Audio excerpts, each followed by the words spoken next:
یوسف ہم نے کل شروع کی تھی، اس میں اللہ نے یہ فرمایا کہ ہم نے اس قرآن کریم کو اس لیے نازل کیا ہے کہ تاکہ تم لوگ اس سے عقل پکڑو، اس کو سمجھو۔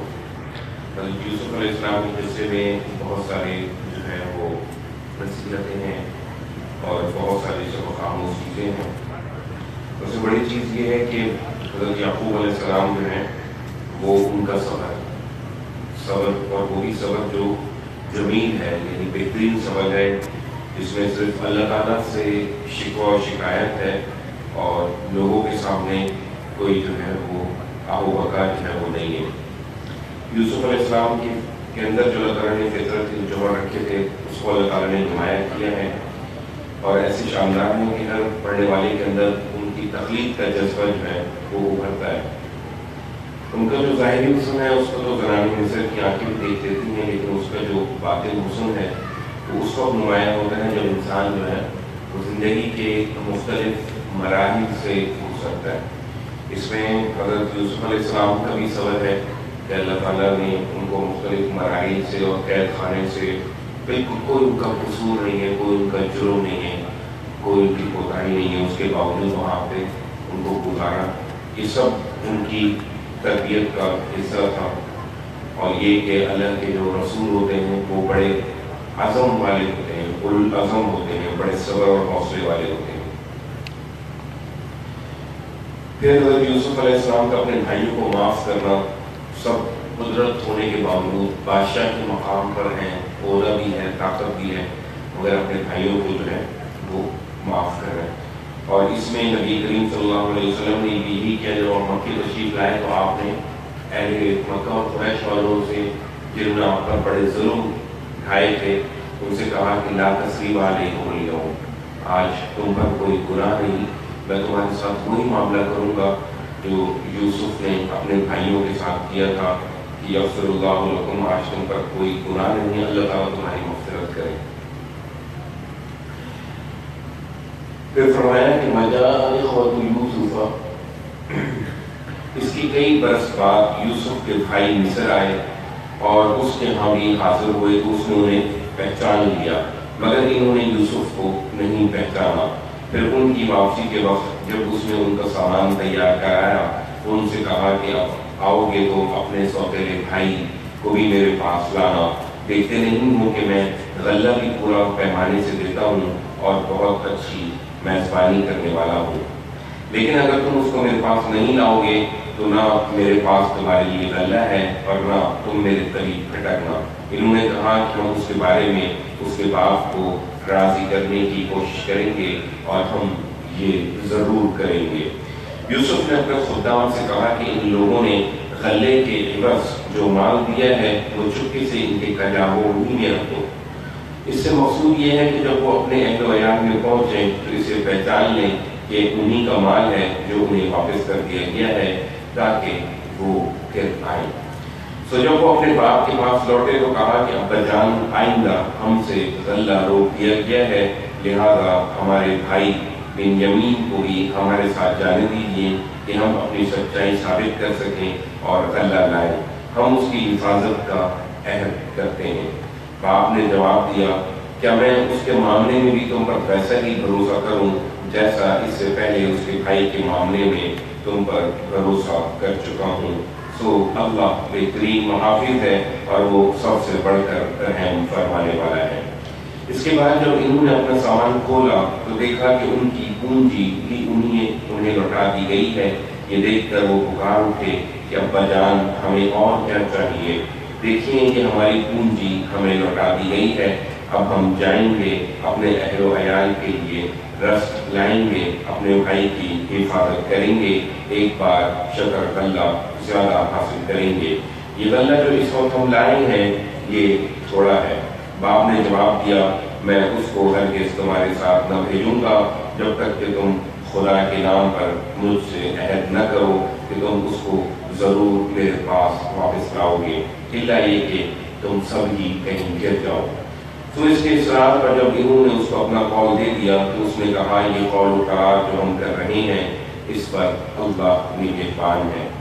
پھر روانہ ہونے لگے تو اس نے ان کو ہدایت کی کہ میرے بیٹوں، تم سب ایک ہی دروازے سے مصر کے دارالسلطنت میں داخل نہ ہونا بلکہ الگ الگ دروازوں سے جانا۔ یہ محض ایک تدبیر ہے، ورنہ حقیقت یہ ہے کہ میں اللہ کے مقابل میں تمہارے کچھ کام بھی نہیں آ سکتا۔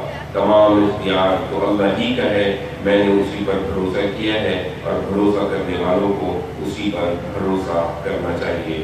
چنانچہ جس وقت وہ شہر میں داخل ہوئے جہاں سے ان کے باپ نے ان کو ہدایت کی تھی، تو واقعہ بھی یہی تھا کہ وہ اللہ کے مقابل میں ان کے کچھ بھی کام نہیں آ سکتا تھا، مگر یعقوب کے دل میں بس ایک خیال تھا جو اس نے پورا کر لیا۔ یعنی ان کا ایک خیال تھا کہ بھئی یہ ایک ساتھ اگر داخل ہوں گے تو لوگوں کی نظروں میں آئیں گے کہ بھئی یہ دوبارہ سے بہت بڑا جتھا ہے، اور ابھی کچھ عرصے ہی پہلے ہی جو ہے وہ غلہ لے کر کے ہے۔ تو انہوں نے کہا کہ مختلف دروازوں سے داخل ہونا، مگر ساتھ ساتھ اللہ نے یہ بھی فرمایا کہ یہ یعقوب کے دل کا بس ایک خیال تھا جو اس نے پورا کر لیا، حالانکہ ہوتا وہی ہے جو اللہ چاہتا ہے۔ وہ بے شک اس علم سے بہرہ مند تھا جو ہم نے اسے سکھایا تھا، مگر اکثر لوگ نہیں جانتے ہیں۔ یہ لوگ جب یوسف کے حضور پہنچے تو اس نے اپنے بھائی کو خاص اپنے پاس جگہ دی، پھر تنہائی کی کسی وقت میں اس نے اسے بتایا کہ میں تمہارا بھائی یوسف ہوں۔ سو جو کچھ یہ کرتے رہی ہیں اب اس کا غم نہ کرو۔ پھر ان کی واپسی کے وقت جب ان کا سامان تیار کرایا تو اپنا پیالہ عذرائے محبت اپنے بھائی کے سامان میں رکھ دیا۔ اس کے بعد خدا کی قدرت سے ایسا ہوا کہ عین اسی وقت ایک پکارنے والے نے پکارا کہ قافلے والوں تم یقیناً چور ہو۔ انہوں نے ان کی طرف پلٹ کر پوچھا تمہاری کیا چیز کھو گئی ہے؟ انہوں نے جواب دیا کہ ہم بادشاہ کا پیمانہ نہیں پا رہے ہیں۔ ان کے جمعدار نے کہا اور جو اس کو لائے گا اس کے لیے ایک بار شکر غلہ ہے، میں اس کا ذمہ لیتا ہوں۔ یوسف کے بھائیوں نے کہا کہ خدا کی قسم تمہیں معلوم ہے کہ ہم اس لیے نہیں آئے کہ اس ملک میں فساد کریں، اور ہم چوری کرنے والے لوگ نہیں ہیں۔ انہوں نے کہا کہ اگر تم جھوٹے ثابت ہوئے تو چور کی کیا سزا ہے؟ انہوں نے کہا کہ اس کی سزا جس کے سامان سے کوئی کھوئی ہوئی چیز نکلے وہ آپ ہی اپنی سزا میں رکھ لیا جائے۔ اس طرح کے ظالموں کو ہم یہی سزا دیا کرتے ہیں۔ اس پر اس شخص نے یوسف کے بھائی کی خرچی سے پہلے ان کی خرچیوں کی تلاشی لینا شروع کری، یعنی سامان کی۔ پھر بادشاہ کا پیمانہ نہیں ملا، لیکن اس کے بھائی کے سامان سے اس نے وہ پیالہ برآمد کر لیا جو یوسف نے رکھا تھا۔ ہم نے اس طرح یوسف کے لیے اس کے بھائی کو روکنے کی تدبیر کی، اس لیے کہ بادشاہ کے قانون کی روح سے وہ اپنے بھائی کو روکنے کا مجاز نہ تھا، الا یہ کہ خدا ہی چاہے۔ ہم جس کے درجے چاہتے ہیں بلند کر دیتے ہیں، اور حقیقت یہ ہے کہ ایک علم والا ہر صاحب علم سے بالا تر ہے، یعنی ہر علم والے کے اوپر کوئی نہ کوئی علم والا ضرور ہوتا ہے۔ بھائیوں نے یہ دیکھا تو کہا اگر یہ چوری کرے تو کچھ تعجب کی بات نہیں کہ اس سے پہلے اس کا بھائی بھی چوری کر چکا ہے۔ یہ سراسر تہمت تھی، مگر یوسف نے اس کو اپنے دل ہی میں رکھا، ان پر اسے ظاہر نہیں کیا، بس اپنے جی میں اتنی بات کہہ کر رہ گیا کہ تم لوگ بڑے ہی برے ہو، اور جو کچھ تم بیان کر رہے ہو اللہ اس کو خوب جانتا ہے۔ انہوں نے کہا کہ اے عزیز، اس کا ایک بہت بڑا باپ ہے، تو اس کی جگہ آپ ہم میں سے کسی کو رکھ لیجیے، ہم دیکھ رہے ہیں کہ آپ بڑے نیک نفس انسان ہیں۔ یوسف نے کہا خدا کی پناہ کہ جس کے پاس ہم نے اپنی چیز پائی ہے ہم اس کے سوا کسی اور کو پکڑ لیں۔ اس صورت میں تو ہم نہایت ظالم ٹھہریں گے۔ اس کا یہ جواب سن کر جب وہ اس سے مایوس ہو گئے تو آپس میں مشورے کی غرض سے الگ بیٹھ گئے۔ ان کے بڑے نے کہا کیا تم جانتے نہیں ہو کہ تمہارے باپ نے خدا کے نام پر تم سے پکا قول و قرار لیا ہے، اور اس سے پہلے یوسف کے معاملے میں جو تفصیل تم سے ہو چکی ہے اسے بھی جانتے ہو، لہذا میں تو اس سرزمین سے ٹلنے کا نہیں جب تک میرا باپ مجھے اجازت نہ دے دے یا اللہ میرے لیے کوئی فیصلہ فرما دے، اور وہ سب سے بہتر فیصلہ کرنے والا ہے۔ تم اپنے باپ کے پاس جاؤ اور ان سے کہو کہ ابا جان آپ کے بیٹے نے چوری کی ہے، اور ہم نے وہی بات کہی ہے جو ہمارے علم میں آئی ہے، ہم غیب کے نگہبان نہیں ہیں۔ آپ اس بستی کے لوگوں سے پوچھ لیجئے جہاں ہم رہے ہیں، اور اس قافلے سے پوچھ لیجئے جس کے ساتھ ہم آئے ہیں، ہم بالکل سچے ہیں۔ ان کے باپ نے یہ داستان سنی تو کہا کہ نہیں، بلکہ تمہارے دل نے تمہارے لیے ایک بات بنا لی ہے، اس لیے صبر جمیل ہی بہتر ہے۔ امید ہے کہ اللہ ان سب کو میرے پاس لے آئے گا، یقیناً وہی علیم و حکیم ہے۔ اس نے یہ کہہ کر ان سے منہ پھیر لیا اور کہا کہ ہائے یوسف، اور غم سے اس کی آنکھیں سفید پڑ گئی تھیں اور وہ گھٹا جا رہا تھا۔ بیٹوں نے کہا خدا کی قسم، آپ یوسف ہی کو یاد کیے جائیں گے یہاں تک کہ آپ اپنے آپ کو بھلا دیں گے یا ہلاک ہو جائیں گے۔ اس نے کہا کہ میں اپنی پریشانی اور غم کا شکوہ اللہ ہی سے کرتا ہوں، اور اللہ ہی کی طرف سے وہ باتیں جانتا ہوں جو تم نہیں جانتے۔ میرے بیٹوں، جاؤ یوسف اور ان کے بھائی کی ٹوہ لگاؤ اور اللہ کی رحمت سے مایوس نہ ہو۔ اللہ کی رحمت سے تو صرف منکرین ہی مایوس ہوتے ہیں۔ پھر جب وہ اگلی مرتبہ یوسف کی پیشی میں داخل ہوئے تو انہوں نے گڑ گڑا کر عرض کیا کہ اے عزیز، ہم اور ہمارے اہل و عیال بڑی مصیبت میں مبتلا ہیں، اور ہم کچھ حقیق سی پونجی لے کر حاضر ہو گئے ہیں، سو عنایت فرمائیے اور ہمیں پورا غلہ دے دیجیے اور ہم پر خیرات بھی کیجیے، اس لیے کہ اللہ خیرات کرنے والوں کو جزا دیتا ہے۔ یہ سن کر یوسف سے رہا نہ گیا۔ اس نے کہا تمہیں کچھ پتہ ہے کہ جب تم جہالت میں مبتلا تھے تو یوسف اور اس کے بھائی کے ساتھ تم کیا کر گزرے؟ وہ چونک کر بولے کیا سچ مچ تم ہی یوسف ہو؟ اس نے کہا کہ ہاں میں یوسف ہوں اور یہ میرا بھائی ہے۔ اللہ نے ہم پر عنایت فرمائی ہے۔ حقیقت یہ ہے کہ جو خدا سے ڈرتے اور ثابت قدم رہتے ہیں ان کا اجر انہیں لازماً ملتا ہے، اس لیے اللہ ان لوگوں کا اجر ضائع نہیں کرتا جو خوبی سے عمل کرنے والے ہیں۔ انہوں نے کہا بخدا اللہ نے تم کو ہمارے اوپر برتری عطا فرمائی ہے، اور اس میں شبہ نہیں کہ ہم ہی قصوروار تھے۔ یوسف نے کہا کہ اب تم پر کوئی الزام نہیں، اللہ تمہیں معاف کرے، وہ سب رحم کرنے والوں سے بڑھ کر رحم فرمانے والا ہے۔ جاؤ یہ میرا کرتا لے جاؤ اور اس کو میرے باپ کے چہرے پر ڈال دو، ان کی بینائی لوٹ آئے گی، اور اپنے سب اہل و عیال کو لے کر میرے پاس آ جاؤ۔ جب یہ قافلہ مصر سے روانہ ہوا تو ان کے باپ نے کنعان میں اپنے گھر کے لوگوں سے کہا کہ اگر تم یہ نہ کہو کہ بڑھاپے میں سٹیا گیا ہوں تو میں یوسف کی خوشبو محسوس کر رہا ہوں۔ لوگوں نے کہا خدا کی قسم، آپ ابھی تک اپنے اسی پرانے خبط میں مبتلا ہیں۔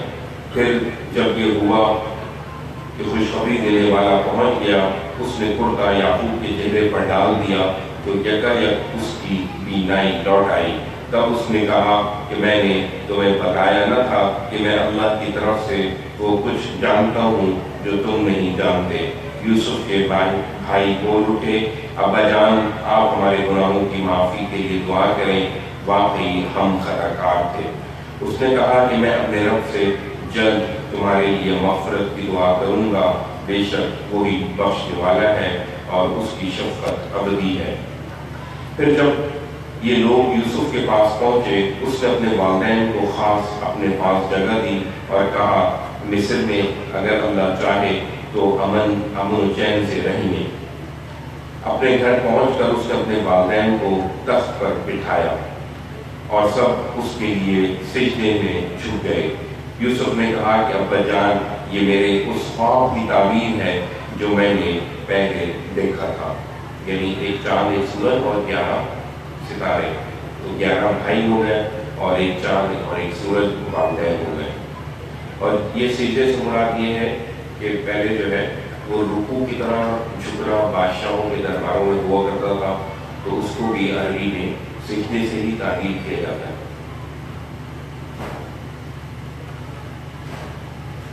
یہ جو نمازوں والا سجدہ ہے یہ پہلے بھی حرام تھا غیر اللہ کے آگے، اور ابھی حرام ہے۔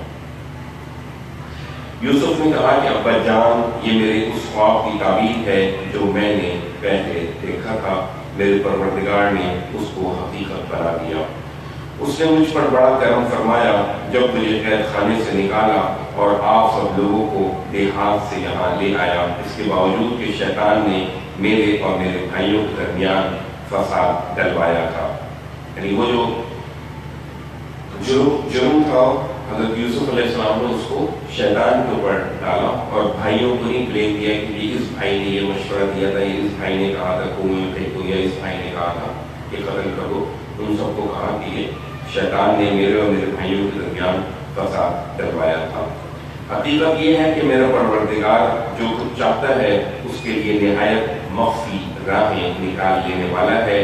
حقیقت یہی ہے کہ وہی علیم و حکیم ہے۔ پروردگار تو نے مجھے اقتدار میں حصہ عطا فرمایا اور باتوں کی تعبیر کر لینے کے علم میں بھی تجھے سکھا دیا۔ زمین اور آسمانوں کے بنانے والے، دنیا اور آخرت میں تو ہی میرا کارساز ہے۔ مجھے اسلام پر موت دے اور اپنے نیک بندوں کے زمرے میں شامل فرما۔ یہ واقعہ غیب کی خبروں میں سے ہے، اسے ہم تمہاری طرف وحی کر رہے ہیں اے پیغمبر۔ تم اس وقت ان کے پاس موجود نہ تھے جب یوسف کے بھائیوں نے اپنا ارادہ پختہ کر لیا تھا اور وہ اس کے خلاف سازش کر رہے تھے۔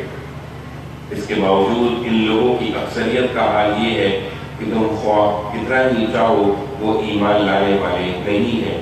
تم اس خدمت پر ان سے کوئی اجر نہیں مانگ رہے ہو، وہ گریز و فرار کی راہیں اختیار کریں۔ یہ تو صرف ایک یاد دہانی ہے دنیا والوں کے لیے۔ وہ تم سے نشانی مانگتے ہیں، حقیقت یہ ہے کہ زمین اور آسمانوں میں کتنی ہی نشانیاں ہیں جن پر سے وہ گزرتے ہیں اور ان کی کچھ پرواہ نہیں کرتے۔ ان میں سے اکثر خدا کو اسی طرح مانتے ہیں کہ ساتھ ہی اس کے شریک ٹھہرائے ہوئے ہیں۔ پھر کیا وہ اپنے ان شریکوں پر بھروسہ کر کے مطمئن ہو گئے ہیں کہ ان پر خدا کے عذاب کی کوئی آفت آ پڑے یا ان پر اچانک قیامت آ جائے اور وہ ان سے بالکل بے خبر ہو؟ ان سے صاف صاف کہہ دو یہ میری راہ ہے، میں اللہ کی طرف بلاتا ہوں پوری بصیرت کے ساتھ، میں بھی اور وہ بھی جو میری پیروی اختیار کیے ہوئے ہیں۔ اللہ شرک کی تمام آلائشوں سے پاک ہے اور میں مشرکوں میں سے نہیں ہوں۔ انہیں تعجب ہے کہ ایک آدمی رسول بن کر آ گیا ہے۔ تم سے پہلے بھی ہے پیغمبر، ہم نے جتنے رسول بھیجے سب انہی بستیوں کے رہنے والے آدمی ہی تھے، ہم ان کی طرف وحی کرتے تھے۔ پھر کیا یہ لوگ زمین میں چلے پھرے نہیں ہیں کہ اپنی آنکھوں سے دیکھ لیتے کہ ان لوگوں کا انجام کیا ہوا جو ان سے پہلے تھے؟ حقیقت یہ ہے کہ آخرت کا گھر ان لوگوں کے لیے کہیں بہتر ہے جنہوں نے تقوی اختیار کیا، یعنی جو لوگ اللہ سے ڈرتے رہے۔ اور یہ جو رمضان المبارک کا جو مہینہ ہے تقریباً جو ہے 720 کے قریب گھنٹے ہیں، یہ اسی تربیت کے لیے ہیں کہ ہمارے اندر جو ہے وہ تقوی پیدا ہو۔ اور یہ جو روزہ ہم رکھتے ہیں یہ صرف کھانے پینے کا نہیں ہے بلکہ زبان کا بھی ہے، اپنی نگاہوں کا بھی ہے، اپنے کانوں کا بھی ہے اور اپنے دل و دماغ کا بھی ہے کہ ہم ان ساری برائیوں سے ان سب کو پاک رکھیں۔ حقیقت یہ ہے کہ آخرت کا گھر ان لوگوں کے لیے کہیں بہتر ہے جنہوں نے تقوی اختیار کر دیا ہے۔ پھر کیا سمجھتے نہیں ہو یہ عذاب کے لیے جس طرح جلدی مچا رہے ہیں ان سے پہلے بھی اسی طرح مچاتے رہے ہیں، یہاں تک کہ جب ان کے رسول ان سے مایوس ہو گئے اور وہ بھی خیال کرنے لگے کہ ان سے جھوٹ کہا گیا تھا کہ ان پر کوئی عذاب آنے والا ہے تو ہماری مدد پیغمبروں کو پہنچ گئی، پھر ان کو بچا لیا گیا جنہیں ہم چاہتے تھے کہ بچا لیں، اور مجرم لوگوں سے ہمارا عذاب ٹالا نہیں جا سکتا۔ ان کے واقعات میں عقل والوں کے لیے بہت کچھ سامان عبرت ہے۔ یہ قرآن کوئی گھڑی ہوئی بات نہیں ہے بلکہ جو اس سے پہلے موجود ہے اس کی تصدیق ہے اور ہر چیز کی تفصیل جو ہدایت کے لیے ضروری ہے اور ان لوگوں کے لیے ہدایت اور رحمت جو ماننے والے ہیں۔ بتا دیا کہ جن چیزوں کی تفصیل ضروری تھی اللہ تعالیٰ نے قرآن کریم میں بیان کر دی ہیں اور یہ لوگوں کے لیے ہدایت ہے۔ جو لوگ اس کی ہدایت پر عمل کریں گے اس کے نتیجے میں وہ خدا کی رحمت کو پالیں گے۔ اگلی سورت سورۃ الرعد ہے، بجلی کی کڑک۔ پچھلی سورت میں حضرت یوسف علیہ السلام کے واقعے کو تسلی دی اور تفصیل سے یہ بتایا کہ ہر حال میں اللہ ہی کی منشا انجام کو پہنچتی ہے۔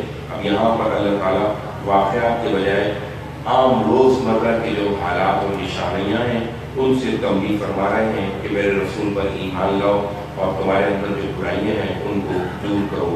سورۃ الرعد۔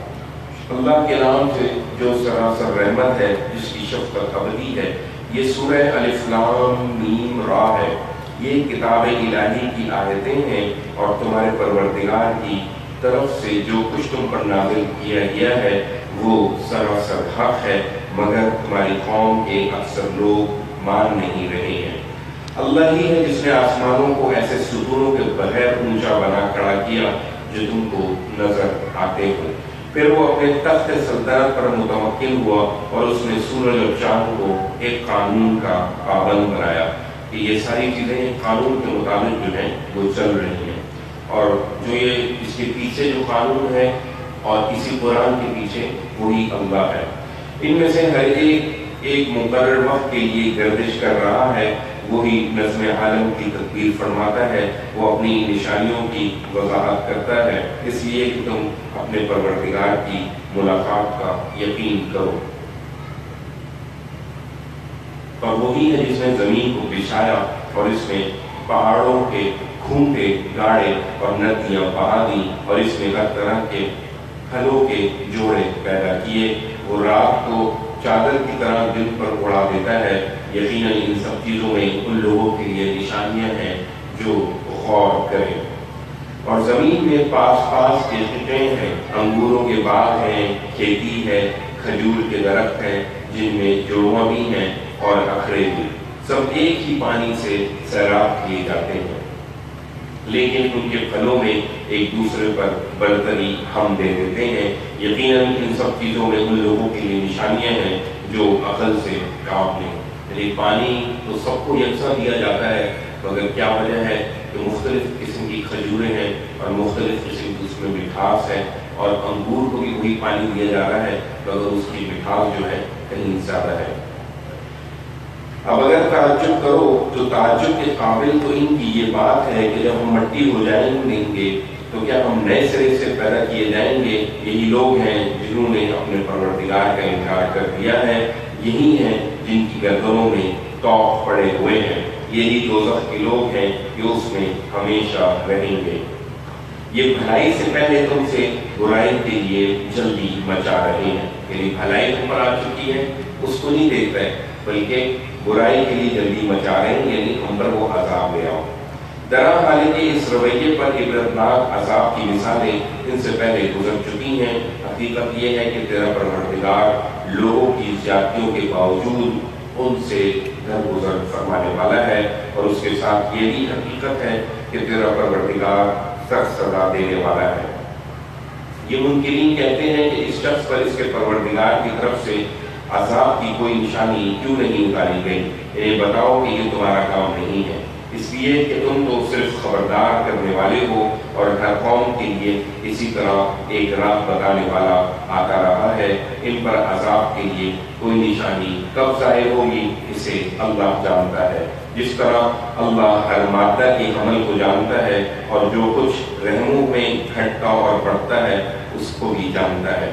ہر چیز اس کے ہاں ایک اندازے کے مطابق ہے، وہ غائب و حاضر کا جاننے والا ہے، سب سے بڑا ہے، سب سے برتر ہے، اس کے علم میں یکساں ہے۔ جو تم میں سے چپکی سے بات کریں اور جو پکار کر کریں، اور جو رات کی تاریکی میں چھپے ہوئے ہوں اور جو دن میں چل رہے ہوں، ان کے آگے اور پیچھے سے ان پر امر الہی کے موکل لگے رہتے ہیں جو ان پر نگرانی کرتے ہیں۔ یہ جلدی نہ مچائیں، اللہ کسی قوم کے ساتھ اپنا معاملہ اس وقت تک نہیں بدلتا جب تک وہ خود اپنے رویے میں تبدیلی نہ کر لے، اور جب اللہ کسی قوم کی شامت لانے کا ارادہ کر دیتا ہے تو وہ کسی کے ڈالے نہیں ڈل سکتی، اور نہ اللہ کے مقابلے میں ان کا کوئی مددگار ہو سکتا ہے۔ وہی ہے جو تمہیں بجلی دکھاتا ہے جس سے خوف بھی پیدا ہوتا ہے اور امید بھی، اور وہی پانی سے لدی ہوئی بدلیاں اٹھاتا ہے، ان کی گرج اللہ کے ڈر سے اس کی ہم کے ساتھ اس کی پاکی بیان کرتی ہیں، اور فرشتے بھی اسی طرح اس کے ڈر سے اس کی تسبیح کرتے ہیں، اور اس کی ہم کے ساتھ وہ کڑکتی ہوئی بجلیاں بھیجتا ہے۔ پھر جس پر چاہتا ہے انہیں بسا اوقات عین اسی حالت میں گرا دیتا ہے جبکہ وہ خدا کے بارے میں جھگڑ رہے ہوتے ہیں۔ حقیقت یہ ہے کہ وہ بڑی زبردست قوت والا ہے۔ اسی کو پکارنا برحق ہے، ان کے سوا یہ جن کو پکارتے ہیں وہ اس سے زیادہ ان کی دادرسی نہیں کر سکتے۔ کوئی اپنے دونوں ہاتھ پانی کی طرف بڑھائے اور وہ بڑھائے کہ وہ اس کے منہ تک پہنچ جائے، درحال ہے کہ وہ کسی طرح ان کے منہ تک پہنچنے والا نہ ہو۔ حقیقت یہ ہے کہ ان منکروں کی فریاد محض صدا و صحرا ہے۔ زمین اور آسمانوں میں جو کچھ بھی ہے سب طوعاً و کرہاً خدا ہی کو سجدہ کر رہے ہیں، یعنی چاہتے ہوئے بھی اور نہ چاہتے ہوئے بھی خدا کو سجدہ کر رہے ہیں، اور صبح شام ان کے سائے بھی۔ ان سے پوچھو زمین اور آسمان کا مالک کون ہے؟ کہہ دو اللہ۔ ان سے پوچھو کیا پھر بھی تم نے اس کے سوا ایسے کارساز بنا رکھے ہیں جو خود اپنے لیے بھی کسی نفع و نقصان کا اختیار نہیں رکھتے؟ ان سے پوچھو کیا اندھے اور آنکھوں والے دونوں یکساں ہو جائیں گے، یا اندھیرے اور روشنی دونوں برابر ہوں گی؟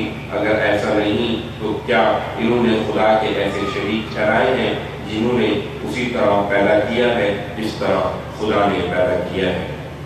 تو ان پر تخلیق کا معاملہ مشتبہ ہو گیا ہے۔ انہیں بتا دو کہ ہر چیز کا خالق اللہ ہی ہے، وہ یکتا ہے، سب پر غالب ہے۔ اس نے آسمان سے پانی برسایا تو وادیاں اپنے اپنے ظرف کے مطابق بہہ نکلی، پھر سیلاب نے ابھرتے جاگ کو اٹھا لیا، اور اسی طرح کا جھاگ ان چیزوں کے اندر بھی ابھرتا ہے جنہیں زیور یا اسی قسم کا دوسرا ساز و سامان بنانے کے لیے آگ میں پگھلاتے ہیں۔ اللہ اسی طرح حق اور باطل کو ٹکراتا ہے، سو جھاگ تو رائگا جاتا ہے، اور جو چیز لوگوں کو نفع پہنچانے والی ہے وہ زمین میں ٹھہر جاتی ہے۔ اللہ اسی طرح مثالیں بیان کرتا ہے جن سے تم اس حقیقت کو سمجھ سکتے ہو کہ جن لوگوں نے اپنے رب کی دعوت پر لبیک کہا ان کے لیے اچھا انجام ہے، اور جنہوں نے اس کی دعوت قبول نہیں کی ان کا حال یہ ہوگا کہ انہیں اگر وہ سب کچھ حاصل ہو جائے جو زمین میں ہے اور اسی کے برابر اور بھی سب اپنی رہائی کے لیے دے ڈالیں، یہی لوگ ہیں جن کا حساب برا اور جن کا ٹھکانہ جہنم ہوگا، اور وہ کیا ہی برا ٹھکانہ ہے۔ سو کیا جو شخص یہ جانتا ہے کہ جو کچھ تمہارے پروردگار کی طرف سے تمہاری طرف اتارا گیا ہے وہ حق ہے، اس شخص کی مانند ہو جائے گا جو اندھا ہے۔ یہ کیا دہانی ہے؟ کیا دہانی وہی حاصل کرتے ہیں جو عقل والے ہیں۔ اور پھر اللہ تعالیٰ یہ فرما رہا ہے کہ عقل والے کون لوگ ہیں، ان کی 9 علامتیں بیان کر رہے ہیں کہ اللہ کے نزدیک کون عقل والے ہیں۔ جو اللہ کے عہد کو پورا کرتے ہیں، یعنی جو بات کہہ دیتے ہیں اس کو پورا کرتے ہیں اور اپنے اس پیمان کو توڑتے نہیں ہیں، اور اس بارے میں بہت کانشیس رہتے ہیں کہ ہم سے کوئی وعدہ بے وفا نہ ہو جائے، اور اس چیز کو جوڑتے ہیں جسے اللہ نے جوڑنے کا حکم دیا ہے۔ تیسری چیز یعنی رشتہ داریوں کو نبھاتے ہیں، کیونکہ یہ جو رشتہ داری ہے چاہے وہ نسبی رشتے ہوں چاہے وہ سسرالی رشتے ہوں، یہ سب خدا نے بنائے ہیں اور خدا حکم دیتا ہے ان کو جوڑنے کا، اور اپنے رب سے ڈرتے ہیں اور برے حساب کا اندیشہ کرتے ہیں، یعنی ہر وقت اللہ تعالیٰ سے ڈرتے رہتے ہیں، کبھی مطمئن نہیں ہوتے، کبھی اپنے بارے میں دعویٰ نہیں کرتے کہ بھئی اب تو ہم بخشے بخشائے ہیں یا ہم تو جنتی ہیں، وہ حساب کا خوف رکھتے ہیں، اور جو اپنے رب کی رضا کی طلبی میں ثابت قدم رہے، یعنی ہر وقت اللہ کی رضا تلاش کرتے رہتے ہیں اور نماز کا اہتمام کرتے ہیں، یعنی باقاعدگی سے نماز کا اہتمام کرتے ہیں۔ نماز کا اہتمام کا مطلب یہ ہے کہ جس وقت جاگ رہے ہوں اس وقت نماز نہیں پڑھنی، بلکہ جب سونے کے لیے جا رہے ہوتے ہیں تو ان کو یہ فکر رہتی ہے کہ ہم نے نماز کے لیے اٹھ رہے ہیں، لہذا اپنے سونے کا معمول درست رکھتے ہیں اور نماز کا اہتمام کرتے ہیں، اور جو کچھ ہم نے انہیں عطا فرمایا ہے اس میں سے کھلے اور چھپے خرچ کرتے ہیں، اور جو برائی کو بھلائی سے دفع کرتے ہیں، یعنی کوئی ان کے ساتھ برا معاملہ کرتا ہے تو وہ پلٹ کر اس کے ساتھ اچھا معاملہ کرتے ہیں. اور یہ مضمون آگے بھی آئے گا، یہ بڑی اہم چیز ہے. اللہ تعالیٰ ہم سب کو یہ حکم دیتا ہے کہ جو کوئی تمہارے ساتھ برائی کرے تو اس کو تم اچھائی سے جواب دو. ہم تو یہ سوچتے ہیں نا، کسی نے اگر ہمارے ساتھ برائی کی ہے تو ہم تو اس کو ایسا مدد رکھائیں کہ آئندہ سوچے بھی نہیں. اگر اللہ تعالیٰ فرماتا ہے کہ نہیں، برائی کو اچھائی سے دور کرو. پھر اللہ فرماتا ہے کہ انجام کار کی کامیابی انہی کے لیے ہے. یعنی حقیقت کے اعتبار سے جو کامیاب لوگ ہیں یہ وہی لوگ ہیں جو یہ کام کرتے ہیں کہ اللہ کے عہد کو پورا کرتے ہیں، اس کو توڑتے نہیں ہیں اور اس چیز کو جوڑتے ہیں جسے اللہ نے جوڑنے کا حکم دیا ہے، اور اپنے رب سے ڈرتے ہیں اور برے حساب کا اندیشہ رکھتے ہیں اور اپنے رب کی رضا طلبی میں ثابت قدم رہتے ہیں اور نماز کا اہتمام کرتے ہیں، اور جو کچھ اللہ نے انہیں عطا فرمایا ہے اس میں سے کھلے اور چھپا کے خرچ کرتے ہیں اور برائی کو بھلائی سے دفع کرتے ہیں. انجام کار کی کامیابی انہی کے لیے ہے جو انہی کے لیے ہے ابد کے باغ جن میں وہ داخل ہوں گے، اور وہ بھی جو ان کے آبا و اجداد اور ان کی بیویوں اور ان کی اولاد میں سے اس کے اہل بنیں گے. فرما دیا کہ اس جنت کے اندر وہی جائے گا جو اس کا اہل ہوگا. جنتی کا کوئی رشتہ دار یا باپ دادا ضروری نہیں ہے جائے، وہاں پہ جانے کے لیے خدا نے ایک معیار مقرر کر رکھا ہے. انجام کار کی کامیابی انہی کے لیے ہے ابد کے باغ جن میں وہ داخل ہوں گے، اور وہ بھی جو ان کے آبا و اجداد اور ان کی بیویوں اور ان کی اولاد میں سے ہیں اس کے اہل بنیں گے. فرشتے ہر دروازے سے ان کے پاس آئیں گے اور کہیں گے کہ تم لوگوں پر سلامتی ہو، اس لیے کہ تم ثابت قدم رہے. سو کیا ہی خوب ہے انجام کار کی یہ کامیابی. اس وقت